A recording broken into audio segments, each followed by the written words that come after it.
Sa isang tahimik na gubat kung saan ang saging ang pinakamahalagang yaman, may isang unggoy na ang pangalan ay Coco. Masayahin, mapagbigay, at kilala bilang pinakamatapat na kaibigan sa lugar. Siya ang laging may baong saging para sa lahat. Walang masamang loob, walang tinatago.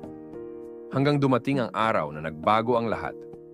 Isang tao ang nadulas sa balat ng saging. Isang simpleng aksidente, pero nagmistulang krimen.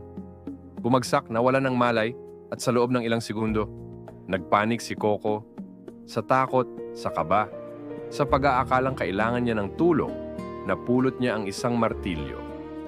Doon nagsimula ang maling kwento. Dumating ang mga pulis. Hindi na sila nagtanong. Hindi sila tumingin sa kung sino ang unang nag-abot ng tulong. Ang nakita lang nila, isang unggoy, may hawak na martilyo, at isang taong nakahandusay sa lupa.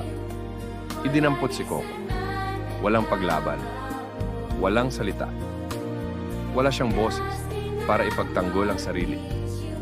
At sa isang iglap, ang dating masayahing unggoy, naging bilanggo ng sistemang hindi nakakaintindi ng inosensya.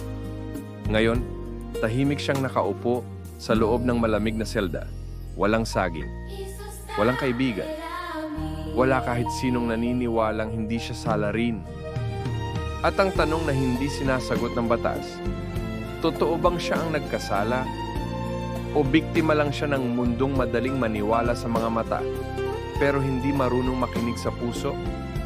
Sa dulo, nanatiling nakayuko si Coco, hindi dahil siya ay guilty, kundi dahil minsan, kahit ang pinakawalang muwang na nilalang, nagbabayad para sa kasalanang hindi naman niya ginawa.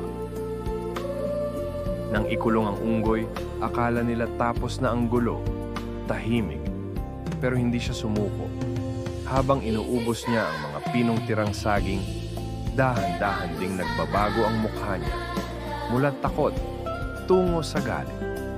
Hindi siya kriminal. Hindi siya masama. Pero mali ang mundo, at sa mundong mali, natututo ring lumaban ang inosente. At sa bawat pirasong balat ng saging, nabubuo ang isang pasya. Hindi ako mananatiling bihag. Isang hampas. Isa pa. Hanggang sa mabasag ang pader na pumipigil sa kanya. Walang bantay, walang awa, walang pinto na kayang humarang sa isang nilalang na wala nang natitirang mawawala. At noong tuluyang gumuho ang pader, hindi na unggoy ang lumabas, kundi isang nilalang na natutong kumawala dahil minsan ang tunay na kalayaan hindi ibinibigay. Kinukuha. Sa mundong puno ng sisihan, minsan ang tunay na pagkakamali ay hindi na sa nagkamali, kundi sa mga hindi nakinig. Kaya bago tayo humusga, unawain muna. Dahil kahit ang isang unggoy, may dahilan kung bakit siya napipilitang lumaban. At noong tuluyang gumuho ang pader, hindi na unggoy ang lumabas, kundi isang nilalang na natutong kumawala. Dahil minsan, ang tunay na kalayaan, hindi ibinibigay, kinukuha.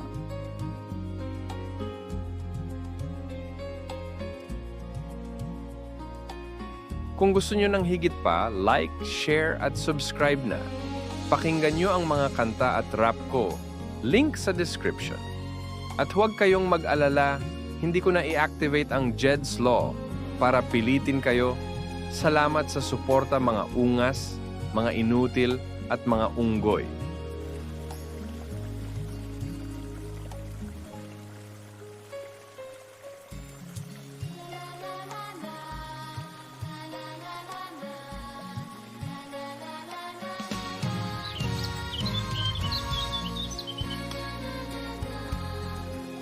Mga ungas, ba't andito pa rin kayo? Tapos na yung video. Hindi ko lang alam i-off to, kaya hindi pa nag-e-end. Sige na, umalis ka na. Ako, inaayos ko pa itong switch. Saan ba dito yung off? Ba't walang button?